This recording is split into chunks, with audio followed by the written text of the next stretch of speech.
Hi, so today we're going to be looking at Browning's My Last Duchess, and we're going to be looking at the first part. And today we're going to explain the importance of the Duke's objectification of the Duchess when he describes the curtain I have drawn for you, and the importance of this kind of throwaway line about the orchard, which actually we can get quite a lot of interesting information out of. Bits of our versatile vocabulary that we're going to use today: consumed, objectified, misogyny, tyranny and turmoil. So we'll start with the poem's title, which is My Last Duchess. And actually, even if we start with something super simple like the possessive pronoun my, we see that the Duke right away has a sense of ownership, of possession over his wife.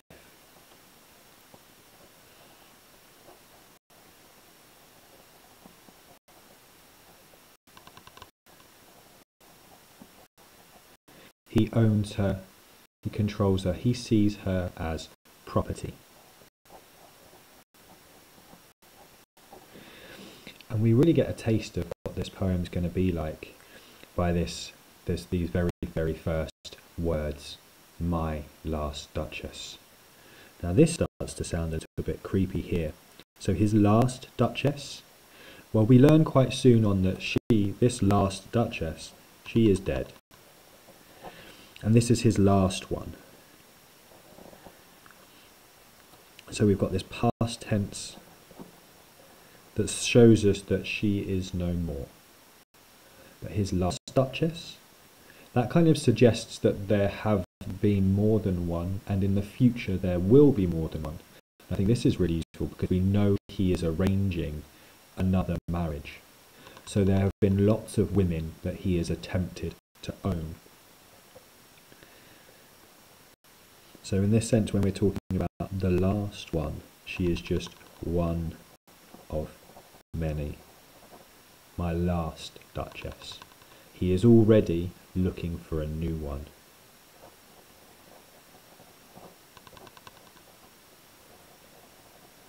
And this actually kind of opens up quite a sinister tone. So we know she's dead, but, well, do we know why? So we start to think, how sinister is this? What has happened? What, if anything at all, is going on there? But it is certainly quite ominous. Kind of suggests this idea that maybe something darker had happened. And maybe even something quite cruel. We're not sure. But he seems to be looking for a new one, a better one, a more perfect version of one.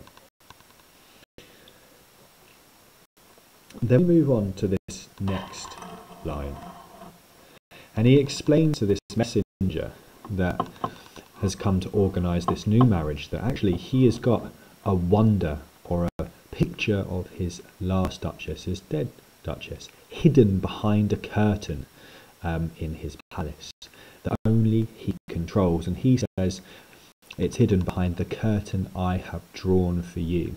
And so what we know is that he's pulled that curtain back to show off this painting of his last wife, his ex-wife, his dead wife. Now, if we think about something as simple as the noun curtain, a curtain hides something or blocks something out. So if we're hiding something, is he hiding his wife? Is he keeping her memory a secret? Or is it something more than that, like we talked about in yesterday's lesson, this idea of property and ownership? So this covers his wife, she's covered, and therefore she is controlled. His wife, his ex-wife, even though she's dead, she is controlled, and totally subjugated.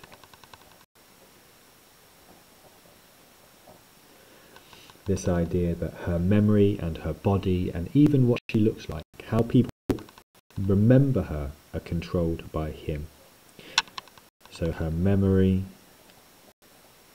her beauty, her looks are controlled by him. He decides when people can see her.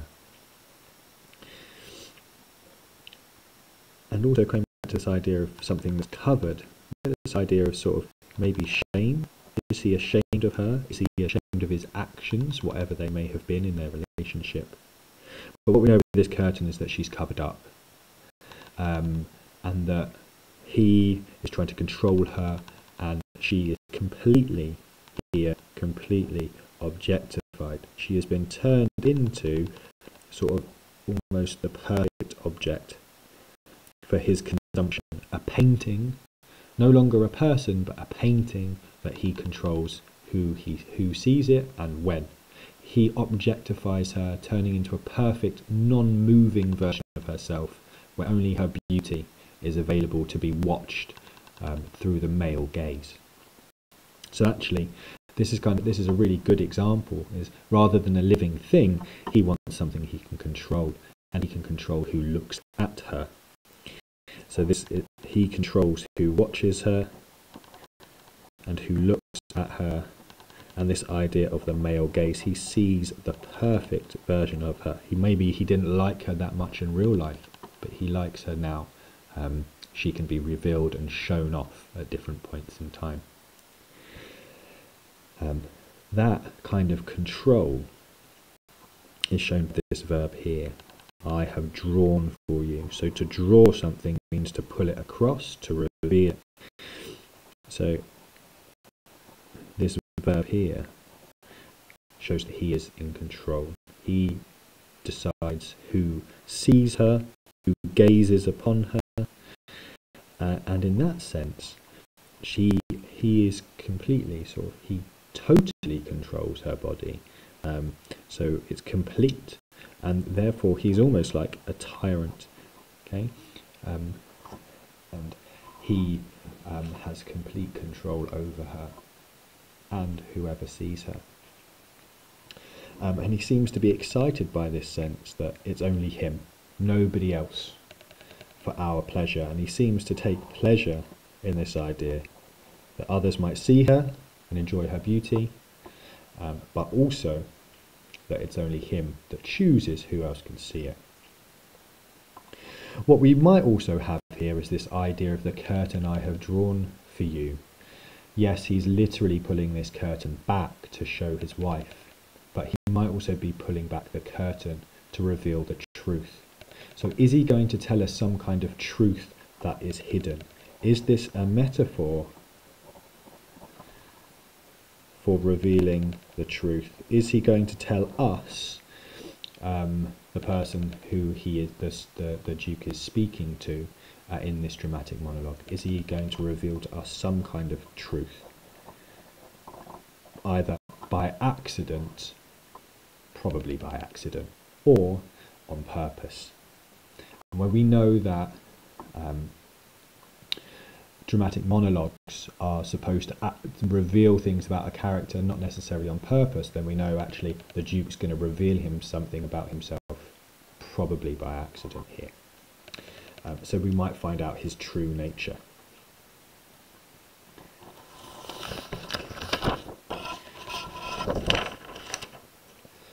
Now, after we find out that he is committed to a painting, he then goes on to criticise his wife, and seems to be incredibly jealous. And what he says about her is she was the type of person and whose heart, how shall I say, too soon made glad. So if you are often made happy, what you might say is that this person or his wife, she had simple pleasures. Okay, she was fun-loving, vivacious,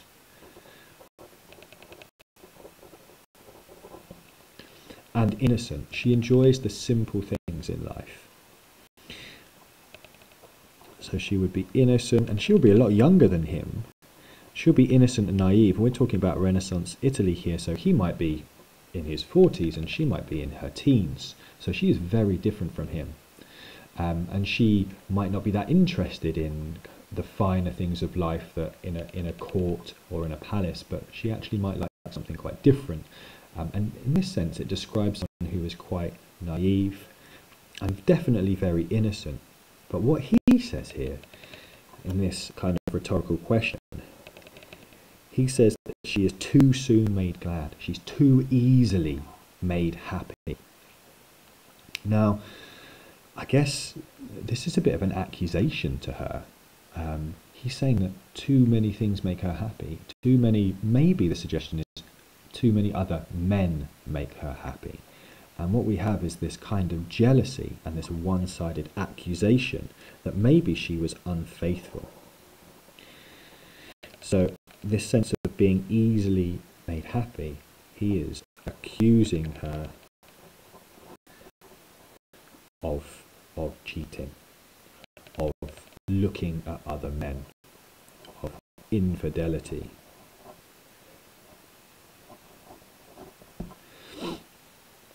And obviously she's dead. She can't defend herself. This is very one-sided. And what it really reveals is his jealousy and the fact that he felt vulnerable. He did not feel secure with her. So he was insecure. And what we can also sense is that maybe he didn't even like the fact that women might have fun, that women might have their own minds. So he seems to be quite misogynistic here in the sense that he did not really like her having a good time. He did not like her thinking her own thoughts or being happy. He seems to resent her happiness. And in this rhetorical question here, how should I say? He seems to be almost trying to contain his anger and to seem respectable. He wants to sound rational. So he's kind of pausing with this. He's trying to compose himself so he doesn't say anything too rude. He wants to sound rational. But what it sounds like really is he's hiding his rage. This rage that his wife might have cheated on him and the shame that might have brought him. Obviously, we know she hasn't. She's innocent here. She's just a young girl enjoying life, laughing, talking to other people, but he seems to hate the fact that she even talks to other people. And in this, he seems to be, I guess, very dogmatic. He seems to really stick to this idea of his wife and not change it.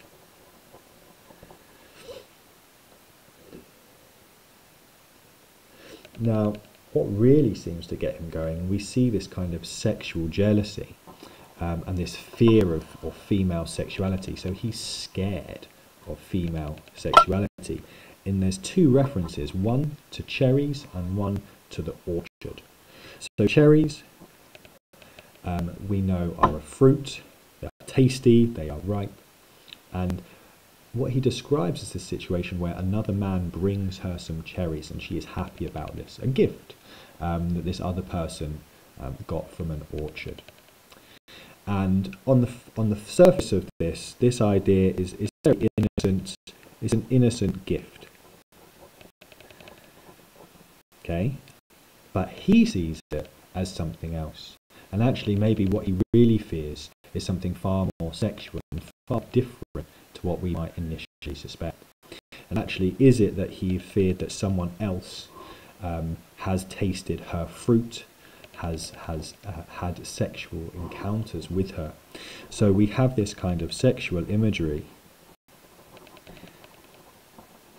of this idea of the cherry as ripe, as fruit to be enjoyed and consumed. And he's worried that someone else has been consuming his wife, his fruit, and her body. Now, is this a metaphor for sex here? And is this really just his, I guess, a manifestation of his sexual jealousy? That everything turns into